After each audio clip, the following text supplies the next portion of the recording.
darles a ustedes las gracias por la invitación a esta charla hoy. Para mí realmente es muy valioso poder estar aquí con ustedes y quería aprovechar para felicitar a todos los miembros de este semillero por ese trabajo y dedicación que le han puesto y porque ya son famosos en la facultad y son ejemplo para el resto de semilleros, entonces los felicito y de verdad que son un ejemplo a seguir.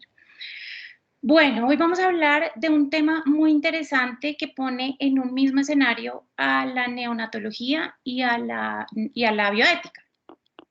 Es evidente para todos nosotros que en el cuidado neonatal de los prematuros extremos ha habido avances impresionantes, inclusive avances que de pronto hace unos años hubiéramos considerado inalcanzables.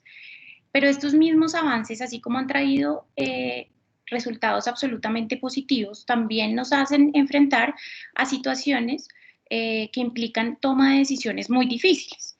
Y por esto, los límites de la viabilidad neonatal se han venido modificando a través de los años y nos encontramos a veces con terrenos muy difíciles de recorrer.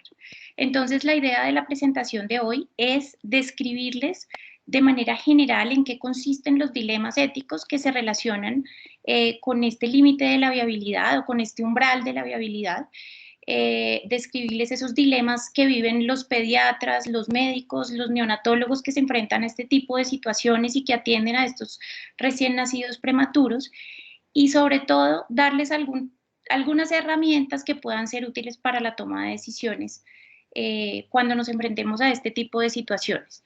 Sobra decirles que interrúmpanme cuando quieran durante la presentación, levanten la mano y si yo por algún motivo no veo que tienen la mano levantada, no duden en interrumpir para hacer preguntas o para hacer comentarios.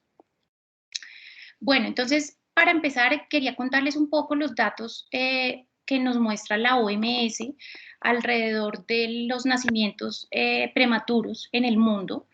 Este fue un informe que salió en febrero del 2018, en donde la OMS nos dice que nacen alrededor de 15 millones de niños prematuros al año, cada año. Y porque sé que hay estudiantes de pronto de semestres iniciales, para confirmar un recién nacido prematuro se considera aquel que nace antes de la semana 37. Entonces, nos dice la OMS además que las complicaciones relacionadas con esta prematurez son la principal causa de muerte en los niños menores de 5 años y que en el 2015, por ejemplo, estas muertes correspondieron a 1 millón de muertes. Entonces, digamos que es aún más preocupante cuando nos dicen 3/4 partes de esas muertes hubieran podido ser prevenibles con intervenciones que actualmente tenemos disponibles y que pueden ser inclusive costo eficaces. De 14 de los 184 países, discúlpenme, que estudió o que reportó la OMS en este escrito, nos hablan que el porcentaje de presentación de recién nacidos prematuros, o más bien de partos pretérminos, oscila entre el 5 y el 18%. Pero fíjense este mapa que nos da información muy interesante, lo publican en una revisión sistemática en The Lancet en el 2014, donde nos muestran la ubicación geográfica de estos porcentajes. Y llama la atención, claramente no es un tema que vamos a discutir hoy, pero sí nos llama la atención que Colombia es uno de esos países con mayor porcentaje de partos prematuros en el mundo. Si ustedes se dan cuenta, el color morado que tiene Colombia lo tiene algún país en el África y el resto de los países del mundo tienen mucho menos y esto nos ubica en un porcentaje del 15 al 20% de recién nacidos pretérminos. Entonces sí es uno de los temas que nos llaman la atención y que en el contexto de esta presentación nos hace caer en cuenta que si tenemos un porcentaje tan alto de nacimientos prematuros en nuestro país, tenemos que estar preparados para enfrentar este tipo de situaciones y sobre todo para poder resolver esos dilemas que se nos presentan todos los días. Entonces, para resaltar un poco esa labor de los neonatólogos, el año pasado, en el 2020, se cumplieron los 60 años del término neonatólogo. Digamos que esta subespecialidad de la neonatología definitivamente ha logrado unos avances extraordinarios en la sobrevida de los prematuros extremos. Este artículo que les traigo en esta diapositiva, que fue publicado en el Journal of Pediatrics ahora en el 2021, nos posiciona muy bien en este tema que estamos tratando hoy, en el que estamos considerando, bueno, ¿dónde estuvimos en términos del umbral de viabilidad neonatal? ¿Dónde estamos ahora y hacia dónde nos dirigimos? Y no solo eso, sino qué herramientas nos plantea la literatura médica y la literatura de la bioética para poder resolver este camino. Entonces, para que empecemos a definir el dilema que vamos a tratar hoy y el dilema que enfrentan los neonatólogos muy frecuentemente en las salas de partos al atender a este tipo de pacientes, lo primero que tenemos que saber es que estos límites de la viabilidad neonatal han venido disminuyendo a través de los años. Hace 30 años podíamos hablar del umbral de viabilidad neonatal a las 28 semanas. Y con los años eso ha venido disminuyendo progresivamente. Hablamos después de 26 semanas, luego se habló en algunos países de 24, y aunque nos parezca sorprendente, hoy en día en algunos países se habla de las 22 semanas como ese límite.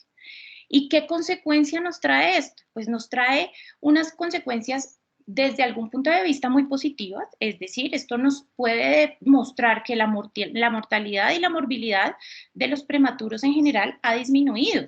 Pues estamos, digamos que sacando adelante un gran porcentaje de niños que antes fallecían. Por supuesto que eso es muy bueno, pero no podemos dejar a un lado que esto también nos enfrenta a situaciones muy complejas, a situaciones muy difíciles de manejar, tanto para los médicos como para los papás de estos niños y para todas sus familias, que van a estar implicadas directamente en las consecuencias de estos resultados y avances que hemos tenido. Entonces, para contextualizarlos aún mejor en el tema que estamos hablando hoy, para seguir delimitando muy bien este dilema, les traigo un caso clínico que ocurrió en la década de los 90 en Estados Unidos y que enmarca muy bien esta problemática a la que nos estamos refiriendo hoy. Este es el caso de una bebé prematura extrema, se llamaba Sydney Miller. Sydney nació a las 26 semanas de edad gestacional. En su momento, todo el equipo de médicos, todo el grupo de neonatólogos y de obstetras consideraron que definitivamente era un caso de no viabilidad neonatal.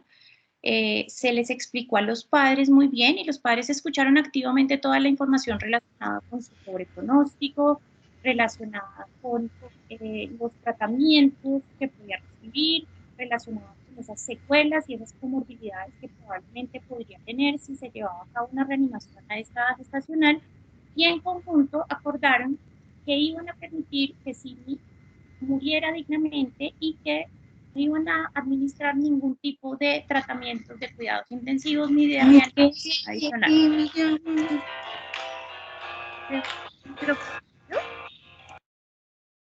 Gracias.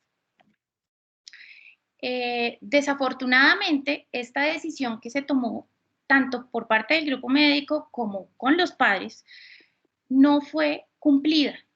Y lo que nos reportan en la literatura es que algún médico que tenía en ese momento una posición administrativa dio la orden de reanimar a esta paciente y por lo tanto Sydney fue llevada a la unidad de recién nacidos, recibió todos los manejos intensivos correspondientes,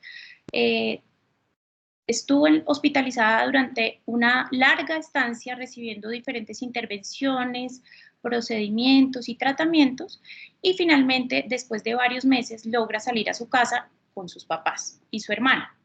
Sus papás, pues a partir de ese momento debieron encargarse de todas las secuelas del compromiso neurológico mayor que tenía Sydney por haber sido una prematura extrema y de todas las condiciones y necesidades especiales que ella iba a requerir de aquí en adelante. Por esta situación, el papá de esta niña decidió emprender una demanda en contra de esa institución y la corte, el juez en ese momento, determinó que esto se trataba de una negligencia médica y designó asignar unos fondos compensatorios, es decir, dar de alguna manera una remuneración a esos padres por ese error que se había cometido. Y en esta diapositiva les muestro la foto de Sydney ya más grande en su núcleo familiar y algunas de las frases que su familia manifestaba en el momento de la demanda, refiriéndose a cómo otras personas habían tomado decisiones que no iban a asumir ellos, sino que la familia de Sydney iba a terminar asumiendo, y que hoy en día, ya estando la niña muy grande, tenían una gran angustia de pensar cómo iba a vivir ella cuando sus padres no estuvieran vivos. Entonces, si se dan cuenta, con este caso surgen muchos cuestionamientos y preguntas alrededor de, bueno, hasta dónde debemos llegar con nuestras intervenciones diagnósticas y terapéuticas en la institución en la que estamos, y aquí les quiero hacer un énfasis especial en eso, porque no es lo mismo estar en el Hospital Universitario San Ignacio a estar en un hospital de segundo nivel en un municipio fuera de Bogotá, ni es lo mismo, por supuesto, recibir a un recién nacido extremo en un rural, en un primer nivel. Ni tampoco es lo mismo estar en el Hospital San Ignacio a estar de pronto en una clínica pediátrica en Estados Unidos o en Japón. Entonces, uno de los primeros cuestionamientos es, bueno, en el lugar donde estoy, en el momento en el que estoy, ¿hasta dónde debo llegar? Y en segundo lugar, la pregunta que suena más sencilla, pero que probablemente es la más difícil, es, bueno, ¿a quién reanimo y a quién no reanimo? Entonces, es un hecho que los avances que tenemos desde el punto de vista de la neonatología son grandiosos. Contamos con esteroides prenatales para la maduración pulmonar, tenemos grandes avances a nivel de las nutriciones, nutrición parenteral, nutrición enteral, tenemos a disponibilidad el surfactante pulmonar, tenemos diferentes estrategias ya muy modernas de ventilación mecánica, tenemos unas unidades de cuidado intensivo neonatal que son absolutamente especializadas para atender este tipo de pacientes prematuros extremos, y definitivamente todo esto ha contribuido a que la tendencia sea que más niños prematuros sobrevivan. Y digamos que eso desde algún punto de vista es muy bueno, y para la medicina esto es un logro realmente maravilloso. Sin embargo, con todos estos éxitos, también viene un nivel de incertidumbre muy grande. Y es que yo tengo que seguir preguntándome, bueno, ¿el potencial de muerte de estos niños cuál es? ¿La supervivencia de estos niños cuál es? Y no solo la supervivencia con un deterioro neurológico como secuela de esta prematurez. Las necesidades especiales y complejas que este niño va a tener en un futuro y que su familia va a tener que asumir. Y por eso, por todo esto es que hablamos y nos referimos hoy a, bueno, ¿cuál es ese umbral de viabilidad y qué es lo que tenemos que pensar antes de tomar una decisión apresurada de reanimar un recién nacido porque está respirando solo, por ejemplo? Vamos a revisar eso. Esta incertidumbre incluye tres grandes aspectos, y es: uno, el grado de inmadurez; dos, las graves comorbilidades que pueden estar asociadas; y en tercer lugar, esos resultados futuros. No se me puede olvidar todo el tiempo, cuando yo estoy enfrentado a un paciente de estos, pensar en estas tres cosas, de tal manera que yo pueda resolver de la mejor manera la situación. Entonces, ¿qué está pasando en el mundo? Hay una variedad en términos de esta definición de viabilidad neonatal. Por supuesto que en los países desarrollados este umbral es muy diferente a países como el nuestro. Hay un estudio que les menciono en esta diapositiva, que es del 2015, donde hicieron la revisión de estas estadísticas en 47 países del mundo, en Europa, en América del Norte, en Sudamérica, en Japón, en Australia inclusive. Y hay dos conclusiones grandes que les pongo en la diapositiva ahí resaltadas, y es, de todos estos países, ninguno refirió que iniciaba manejos intensivos en un recién nacido de 22 semanas o menos.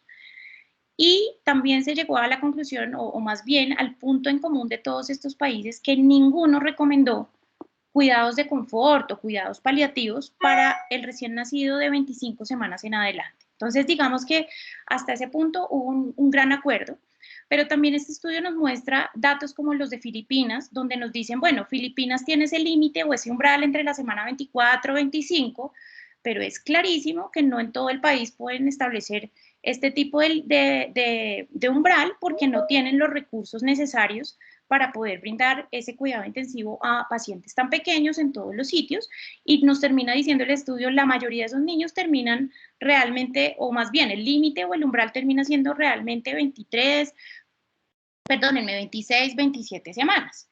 Y ni qué decir de países pues, como África subsahariana, en donde tienen aún menos recursos, y por lo tanto ese límite de viabilidad pues se va a correr cada vez más hacia las 27, 28, 29 y 30 semanas, porque por supuesto no tenemos la infraestructura, ni los recursos humanos, ni los recursos médicos para poder implementar cosas diferentes.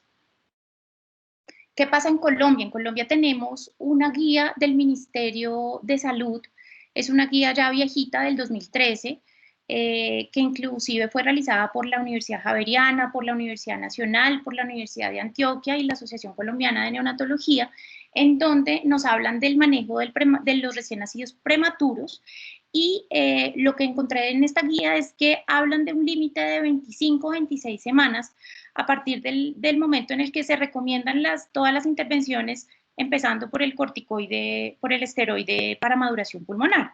Entonces, digamos que en ese sentido estamos un poco acordes con la mayoría de los países que nos mostraba ese estudio que les mostré anteriormente.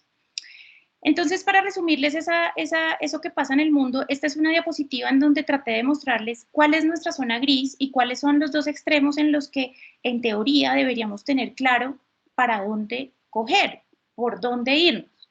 Entonces, con respecto a nuestro límite de la izquierda, hablamos de los recién nacidos de 22 semanas o menos. Definitivamente habría consenso a nivel mundial que no deberíamos con estos pacientes empezar ninguna maniobra de reanimación ni brindar cuidados intensivos neonatales. Con respecto al extremo derecho o al otro límite, estamos hablando de las 25 semanas en adelante, donde está indicado iniciar reanimación, iniciar todos los cuidados intensivos que tenemos disponibles, siempre y cuando no haya evidencia de anomalías congénitas graves, inicialmente, digamos, percibidas por el neonatólogo. Y nos quedamos con una zona gris, que es la zona más difícil y es la que nos va a poner a pensar hoy cuando estamos hablando de esto, y es si nace de 23 a 24 semanas, con un peso también determinado que hoy no me quiero meter a ahondar acá, en ese rango de la zona gris, ¿qué hacemos? ¿Para dónde cogemos? Hay países que dicen yo sí los reanimo y yo les hago todo, otros que definitivamente nos dicen ni de riesgos, no. Entonces, para aclararles un poquito de dónde basan los neonatólogos estas decisiones, les muestro esta tabla que me pareció muy interesante, publicada en la BMJ, en donde nos muestran cómo a partir de la semana 22 y hasta la semana 26, cuál es la posibilidad de morir y o sea, cuál es la supervivencia en estos casos.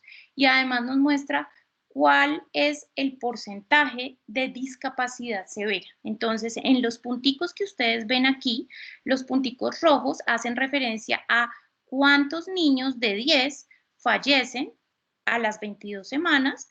En este caso estamos hablando que 7 de 10 van a fallecer en general, y que con respecto a esta donita donde hablamos de las secuelas o de la discapacidad severa, más bien nos hablan perdónenme que no alcanzo a ver ahí, pero bueno, es un porcentaje grande que, si no me equivoco, alcanza casi que hasta el 40% de discapacidad severa.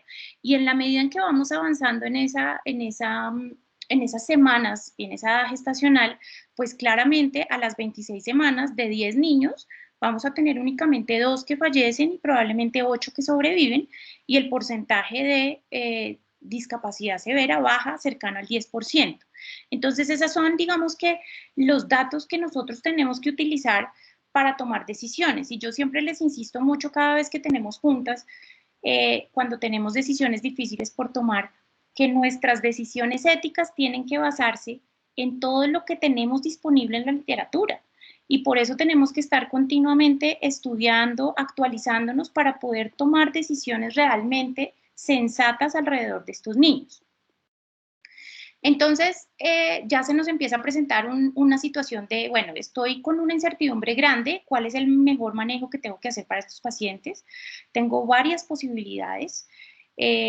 Lo que nos empiezan a recomendar la mayoría de artículos es, bueno, váyase por el modelo de decisión compartida, y este modelo de decisión compartida hace referencia a que se incluya a los papás en la toma de decisiones en esta zona gris. De aquí en adelante me voy a centrar un poco en esa zona gris, que es la que nos hace dudar mucho.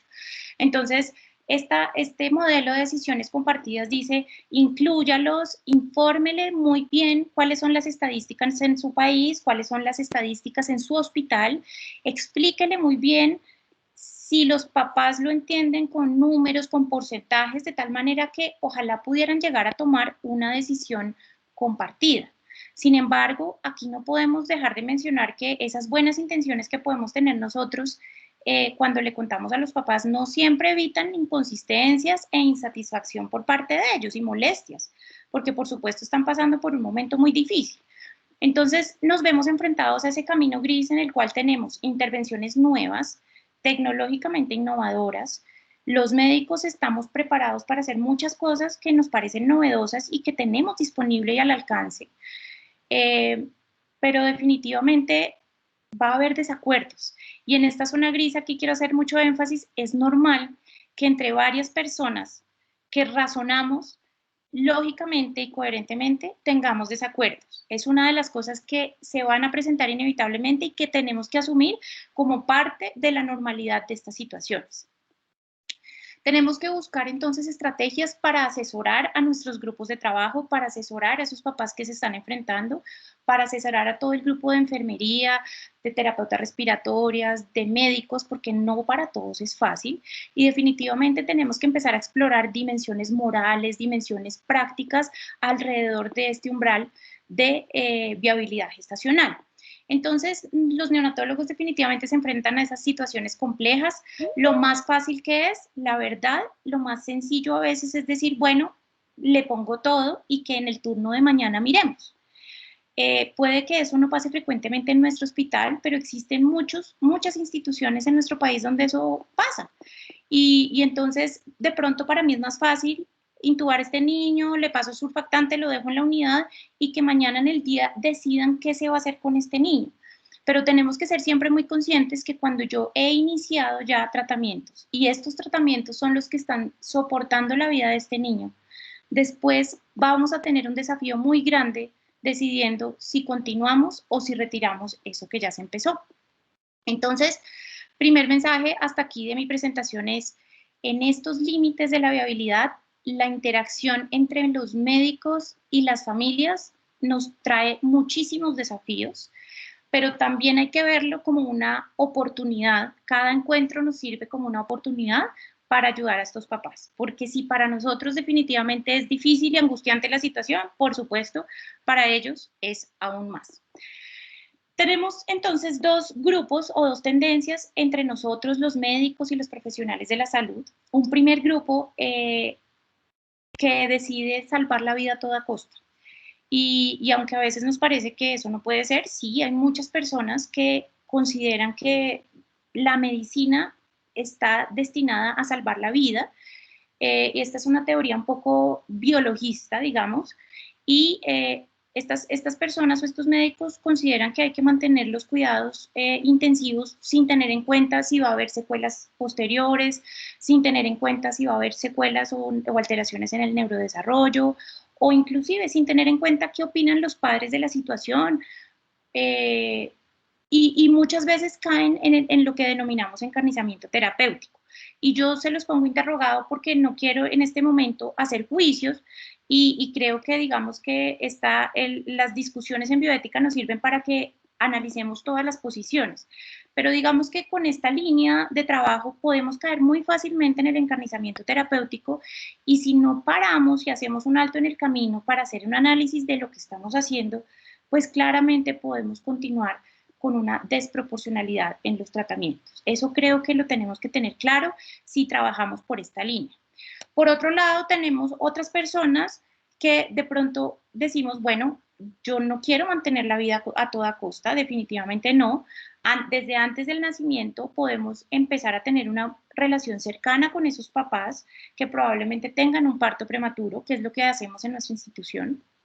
Esa relación abierta y compasiva con esos papás nos va a permitir darles toda la información necesaria para que ellos también se llenen de razones y motivos para entender la complejidad de la situación y que también sepan que en el momento en que el médico les va a presentar las posibilidades, entiendan qué es lo que está pasando y traten de tomar una decisión lo más sensata posible.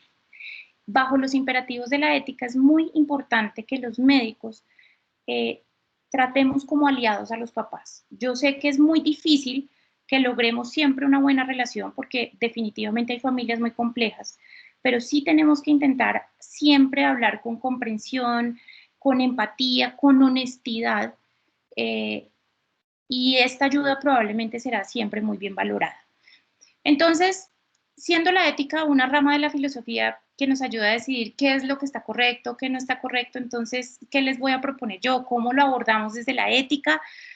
Teniendo todos estos factores en nuestra balanza, teniendo en cuenta el interés superior de ese recién nacido, el bienestar de ese bebé, la opinión de los papás, los canales de comunicación que tenemos que establecer con esos papás, los principios y los valores de esos médicos que estamos atendiendo a ese paciente, las secuelas en el neurodesarrollo que pueden implicar, que pueden presentarse cuando yo reanimo o le ofrezco cuidados intensivos a un paciente que está en esa zona gris, todo lo que tengo disponible, qué tanto se mueren, en fin, son una cantidad de factores que vamos a tener que sumarle al hecho de que ya conocemos a nuestro paciente, ya conocemos su enfermedad, ya conocemos en qué estado clínico está en ese momento y le tenemos que sumar todas estas cosas.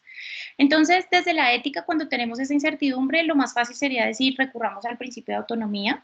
Claramente no aplica en este momento para ese recién nacido. Entonces terminan siendo los papás los tomadores de decisiones en teoría apropiados y naturales, ¿cierto? Sería lo lógico pensar que esos papás siempre están tratando de buscar el interés superior de su hijo, o por lo menos intentan no hacerle daño o no generar o no tomar decisiones que causen daño. En segundo lugar, tenemos que tener muy claro que a veces se sobreponen o interfieren los intereses de la familia con los intereses de ese recién nacido, aunque no lo creamos, a veces sí puede pasar eso, que no coincidan los dos hacia el mismo objetivo. Y en tercer lugar, nosotros como médicos y pues como lo hemos curado cuando nos graduamos, tenemos que evitar hacer daño, entonces tenemos que definir por dónde cogemos. Entonces, ¿qué pasa cuando yo tengo nuevamente mi límite de viabilidad y me encuentro en esta zona gris de la mitad? Resulta que aparece un término muy interesante en la bioética pediátrica que se llama la zona gris de la discreción de los padres. ¿A qué hace referencia este término? Este término nos ayuda, esta zona más bien nos va a ayudar un poquito a ubicarnos hacia el camino, digamos que entre comillas, más fácil. Y es decirnos que definitivamente tenemos una zona gris donde los papás pueden interferir y pueden interceder, siempre basándose en lo que yo como médico o como grupo médico estoy ofreciendo, que tengo una zona a la izquierda en donde definitivamente ellos no tienen forma de interferir y una zona a la derecha en la que tampoco. ¿Por qué? Se los presento así. Si tengo un bebé que nace antes del periodo de la zona gris, es decir, que nació antes de estas 22 semanas o con esas 22 semanas, y los papás vienen y me dicen, queremos que usted reanime a mi hijo porque queremos ver si de pronto sobrevive y de pronto Dios nos va a hacer ese milagro y queremos que le hagan todas las intervenciones, intúbelo, pásele surfactante, pásele los catéteres, por favor, doctora, lléveselo a la unidad que usted tiene. En ese caso, es absolutamente inapropiado desde el punto de vista médico actuar de esa manera, porque esto únicamente implicaría una carga para ese niño, una carga para esa familia, sin ningún potencial de beneficio. Y si por el contrario tengo un caso diferente que creo que nos ha pasado en la unidad de recién nacidos de San Ignacio, y es que tengo un bebé que nace después de esa semana del límite de la viabilidad, de más de 25, de más de 26 semanas, pongamos un ejemplo de 28 semanas, y vienen los papás y me dicen, yo no quiero que usted lo lleve a cuidado intensivo porque yo no quiero tener un hijo, yo no quería tener un hijo prematuro y yo no estoy dispuesta a asumir las necesidades especiales que ese niño pudiera tener. En ese caso, yo tampoco como médica debo ceder y no sería éticamente apropiado hacer caso a la solicitud de los papás. En este caso es un deber clínico, es un deber del médico e inclusive es un deber del Estado garantizar que ese niño reciba todo lo que tenemos. Entonces, en este momento quisiera dejarles muy claro por qué es tan importante que los médicos, con nuestro conocimiento, con nuestras herramientas, nuestras estadísticas y nuestros datos, somos los que damos la partida para permitir que esas intervenciones de los papás sean útiles. Entonces, hay una zona gris en la que, por supuesto, hay unos papás que pueden tomar decisiones, pero cuando me paso para un lado o me paso para el otro, definitivamente somos nosotros los que actuamos y tomamos decisiones definitivas. Entonces, ya para acercarnos un poco a las soluciones que podemos tener y para ayudarnos, les traje una propuesta muy interesante de la Escuela Médica de Yale que publicaron este año que habla de el espectro IPO para la toma de decisiones. Me pareció un modelo muy interesante que creo que podemos aplicar muy claramente en todas nuestras juntas y hace referencia a aquello que es inadmisible, a aquello que es permisible y a aquello que es obligatorio. Y hablamos de que cualquier intervención médica, diagnóstica, terapéutica, se puede considerar éticamente inadmisible, éticamente permisible o éticamente obligatoria. Desde este punto de vista, significaría que todo aquello que se considera o que encaja en esa primera columna de éticamente inadmisible, jamás se le debería hacer al recién nacido extremo. Y en cambio, todo aquello que yo puedo ubicar en la columna de la derecha de éticamente obligatorio, por supuesto que siempre lo debo hacer y jamás lo debo negar. Y quedamos con una casilla intermedia en donde hablamos de aquello que es permisible. Entonces, ¿a qué me refiero yo con eso permisible? El permisible hace referencia a diferentes estados en los cuales, o más bien diferentes clasificaciones que yo puedo hacer a las conductas que voy a instaurar y estas pueden ir de manera vertical entre poco aconsejable, neutral o aconsejable. Y lo que nos dice esta propuesta o este modelo es incluya a los papás en todo lo que se encasille en lo permisible, en lo inadmisible jamás, porque pues por supuesto el médico no va a hacer algo que no sea permitido éticamente. En lo obligatorio, por supuesto que tampoco, porque el médico lo tiene que hacer. Mientras que en esta casilla tenemos una variación de conductas que de pronto para mí sería aconsejable que lo hiciera. Les pongo aquí el ejemplo de la vacunación. Cada vez más tenemos papás de los movimientos antivacunas, entonces las vacunas para mí entrarían en la casilla de permisible. Por supuesto, yo quisiera que estuvieran en la obligatoriedad, pero no siempre estamos hablando desde ese punto de vista en la ética. Entonces, para mí las vacunas serían permisibles y dentro de lo permisibles, aconsejables. Sí me entienden, pero no terminan siendo obligatorias. Entonces, ¿cómo ubicamos en estas tres casillas grandes? ¿En qué nos basamos para decir si algo es obligatorio, si es inadmisible o si podría llegar a ser permisible? Usamos tres grandes aspectos aquí. El pronóstico que puede generar, ¿qué tanto cambia el pronóstico de esa conducta que yo voy a tomar? ¿Qué tan factible es esa conducta, perdónenme? ¿Y qué derechos y qué principios fundamentales son relevantes y están relacionados con el caso de este niño? Entonces, con respecto al pronóstico, es muy sencillo. Yo decido que a este niño le tengo que hacer una cirugía del corazón. Entonces, si le tengo que hacer esa cirugía del corazón, tengo que hacer un análisis. ¿El pronóstico va a cambiar con esta cirugía? Sí o no. Y definitivamente sí, para mí es clarísimo que va a cambiar. Efectivamente, esa cirugía va a quedar dentro de las conductas obligatorias que tengo que hacerle a este niño. Si por el contrario el pronóstico no me cambia en nada, probablemente esa conducta ya pase hacia la izquierda y se desplace a ser permisible y de pronto no tan aconsejable, o más bien pasa a ser absolutamente inadmisible en los casos en que sean conductas que están claramente contraindicadas. Y un buen ejemplo que podemos plantear aquí es en los niños con transposición de grandes vasos. ¿Cómo ha cambiado eso? El switch arterial en la transposición de grandes vasos en algún momento de la historia, hace unos años, era un procedimiento novedoso, era un procedimiento que era muy prometedor y que se consideraba como éticamente permisible, estaba en la columna de la mitad y yo decía, bueno, lo podemos hacer, puede que a este niño le vaya bien. Y hoy en día este es un procedimiento con muy buenos resultados que se lleva haciendo por varias décadas y que hoy en día seguramente si yo le pregunto a los neonatólogos lo ubicarían en el rango de las opciones obligatorias para un paciente con transposición de grandes vasos. Con respecto a las conductas factibles o no factibles, esto hace referencia a que realmente fisiológicamente se puede hacer esta intervención, por ejemplo, o el niño está en condiciones adecuadas para que yo lo traslade ahorita a tomarle una radiografía o a tomarle una resonancia, o algo tan sencillo como este niño podría beneficiarse de este medicamento, lo tengo disponible en el país, lo tengo disponible en la institución. Entonces, con eso inmediatamente vamos sacando opciones, descartando posibilidades o apropiando otras y se nos va facilitando el camino. Y el último aspecto que analizamos aquí son los derechos relevantes. Aquí hago referencia a que pues, el recién nacido, por muy recién nacido, tiene derecho a la vida, tiene derecho a un tratamiento que le disminuya el dolor, que le disminuya el sufrimiento, tiene derecho a que no le hagamos daño. Nosotros como médicos, por supuesto que debemos actuar siempre bajo el principio de no maleficencia, bajo el principio de no daño.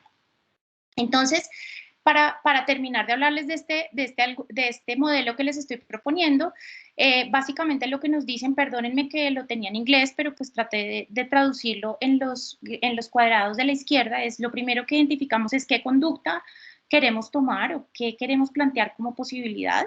2, determinamos qué tanto cambia el pronóstico de nuestro niño si hacemos o no hacemos eso. 3, determinamos si es factible. No nos sirve de pronto de nada discutir si este niño se beneficia de un trasplante intestinal cuando en Colombia no tenemos trasplante intestinal. Luego de esto pasamos al punto de considerar derechos y principios relevantes. Sigue un paso que me parece importantísimo y es miremos las actitudes clínicas de nuestro equipo. ¿Cómo está nuestro equipo? ¿Está desmotivado? ¿Hay angustia moral al respecto de esta decisión? Tenemos opiniones divididas, estamos en desacuerdo, algunos quieren trabajar, otros no le quieren trabajar, entonces siempre analicemos eso y ya cuando hemos logrado analizar estos 3 aspectos, vamos a poder tomar nuestra decisión y saber en ese espectro en dónde se localiza nuestra conducta, es inadmisible o podría ser permisible o definitivamente es obligatorio hacerlo y con eso tomamos decisión con respecto a los papás. Fíjense lo interesante. Si es algo que está en los extremos, o es obligatorio o es inadmisible, le informo a los padres que esto no se va a hacer o que esto sí se va a hacer. Pero si en cambio estamos en ese rango de la permisibilidad, yo me voy a sentar con los papás a explicar con mucha claridad cuáles son las opciones de tratamiento en este rango que tenemos.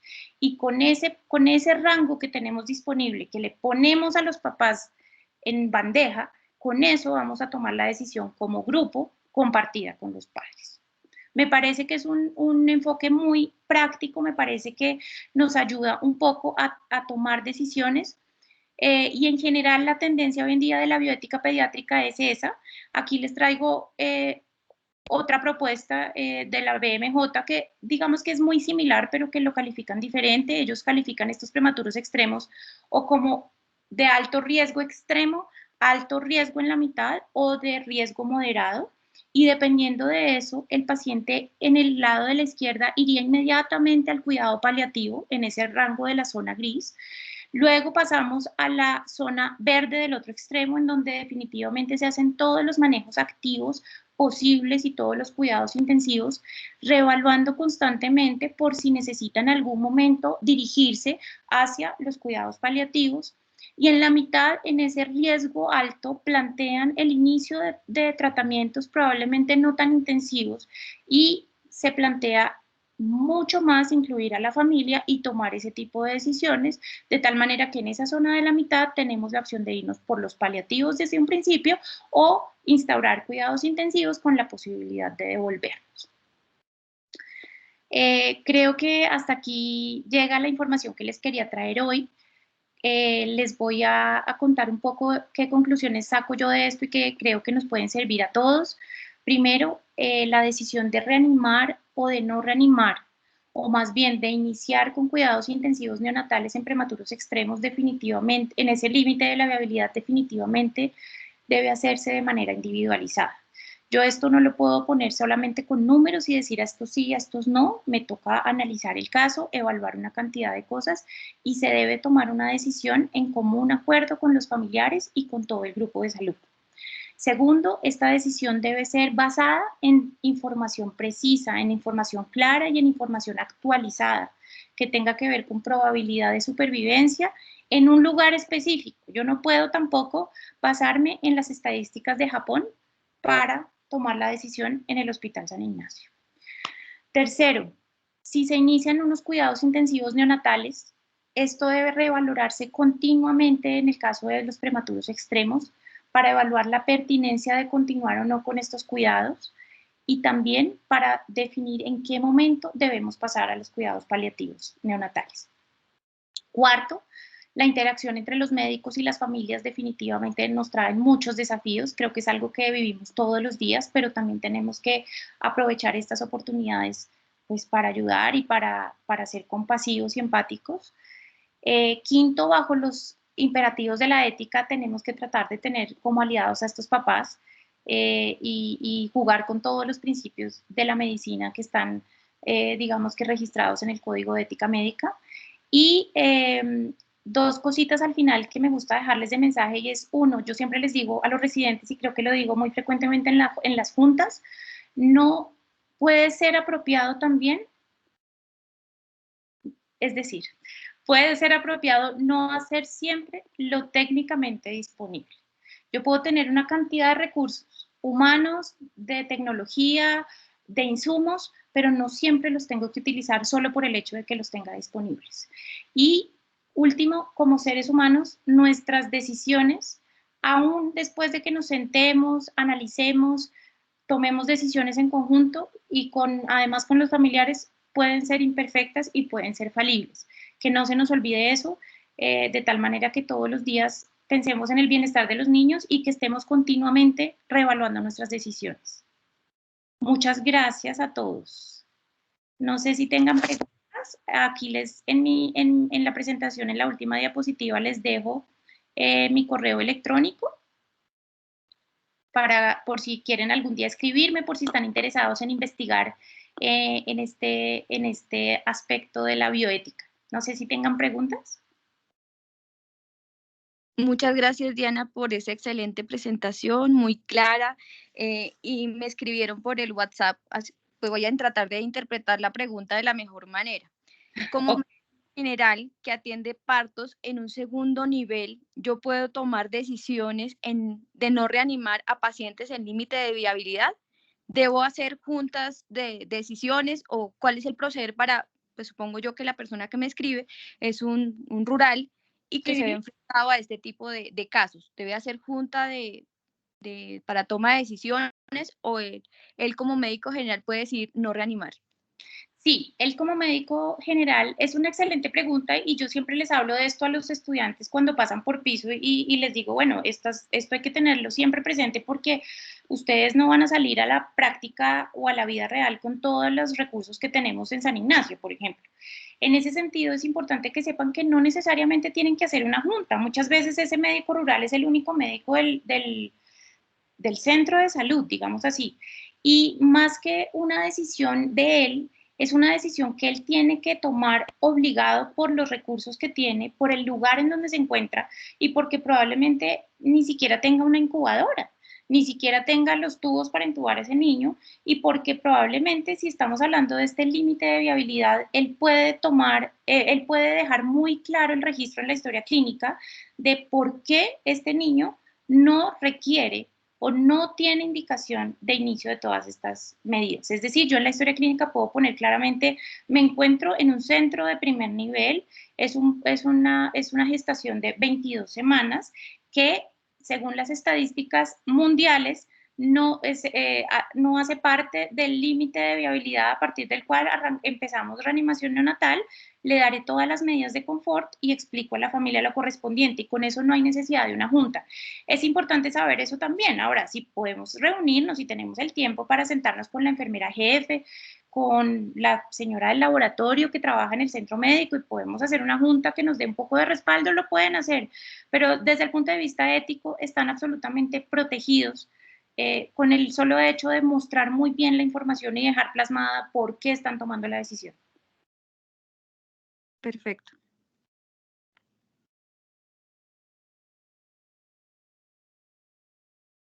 ¿Ya no hay más preguntas? Pareciera que no.